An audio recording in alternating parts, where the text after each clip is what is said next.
are committed to you. Many of our seniors and those who are disabled cannot always get to the grocery store for food, so Spartanburg Mobile Meals brings it to their doorsteps for free. But the service takes volunteers, and gas prices making it more difficult for them to find drivers.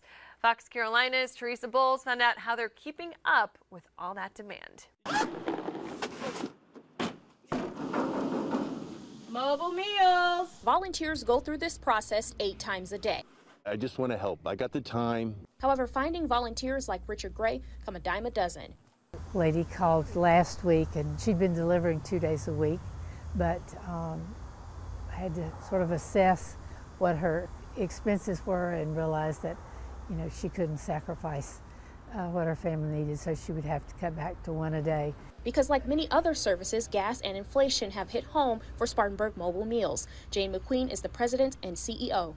COVID, as we went through that, we lost 60% of our drivers, and we need 150 every day. So it's been a recovering from that, and then comes the inflation challenges. 6,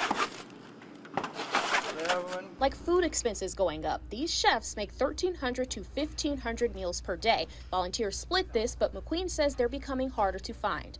We normally would have 800 to 1,000 different people volunteering over a period of a year, and now we're working at a lot fewer than that.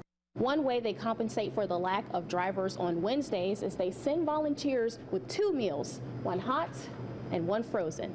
Mobile Meals has other help too. Trinity Children's Center's campers have proven that big packages Mobile Meals can come from the smallest hands. Thank you, darling. And McQueen says one of their most loyal volunteers, Gray, steps in when needed, and he hopes others are inspired to do the same. If you got a kind heart and you like to help people, you give Mobile Meals a call, and it only takes an hour a day. Tresia Bowles, Fox Carolina News. Well, Duke Energy and other businesses have donated and allowed them to buy some gas cards. Drivers usually work for about an hour, delivering around 8 meals, but you can volunteer to do a little bit more too.